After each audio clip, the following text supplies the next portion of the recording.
कि उनकी जघन्य हत्या हुई। कल ही तृणमूल सरकार के 1 साल हुआ है, उसके दूसरे ही दिन बंगाल में राजनीतिक हिंसा, राजनीतिक हत्या का परंपरा फिर से शुरू किया है। पूरे बंगाल में जहां पर भी जाते हैं, राजनीतिक हिंसा, प्रतिशोध में हत्याएं और विरोधी राजनीतिक दलों के कार्यकर्ताओं को चुन चुन कर निशाना बनाने का अनेक उदाहरण हमारे सामने आए हैं। भारतीय जनता पार्टी अर्जुन की हत्या की, चौरसिया की हत्या की घोर निंदा कर रही है और हम भारतीय जनता पार्टी के सभी लोग न्याय की अदालत के सामने जाकर जिन्होंने भी चौरसिया का हत्या किया है, उनको इस जघन्य हत्या का कड़ी से कड़ी सजा मिले, वो सुनिश्चित करेंगे। मैं आज पूरे बंगाल की जनता को ये बताना चाहता हूं कि इसी के खिलाफ भारतीय जनता पार्टी लड़ रही है। बंगाल के अंदर विरोधियों की आवाज को कुचल देना, हिंसा और हत्याओं से डराने का प्रयास करना, पहले कम्युनिस्ट शासन में और अब उससे बढ़ चढ़कर तृणमूल कांग्रेस के शासन में हुआ है। मैं पीड़ित परिवार से मिला हूं। पीड़ित परिवार की चौरसिया की दादी को भी नहीं बख्शा गया, उनको भी मारा गया।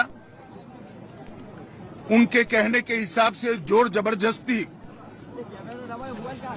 चौरसिया के मृतदेह को परिवार से छीना गया है। भारतीय जनता पार्टी के कार्यकर्ता अदालत के सामने गए हैं कि इसका वीडियोग्राफी के साथ पैनल पोस्टमार्टम हो और इसकी जांच सीबीआई को सौंपनी चाहिए। अनेक चुनाव के बाद अनेक हत्याओं का सिलसिला थमता नहीं है। कल 1 साल समाप्त होने के बाद जैसे संदेश दे रहे हैं कि हम रुकने वाले नहीं हैं। भारतीय जनता पार्टी हिंसा की राजनीति में ना विश्वास करती है, ना हिंसा की राजनीति से डरती है। हम कानून की अदालत में इतना सुनिश्चित करेंगे कि चौरसिया के हत्यारों को कड़ी से कड़ी सजा दे। जिन्होंने भी ये कांड किया है,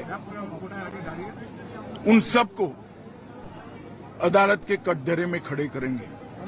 डर का माहौल पैदा करने के लिए स्वाभाविक रूप से डर का माहौल पैदा करने की साजिश भी है और प्रयास भी है। पहले ह्यूमन राइट कमीशन,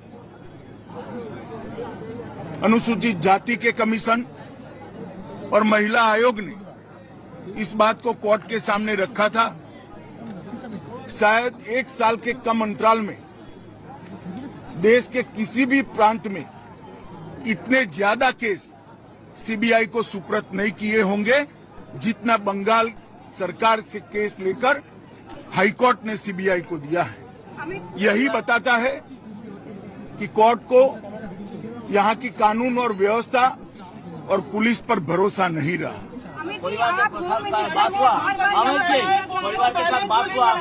परिवार के साथ मेरी डिटेल बात हुई है।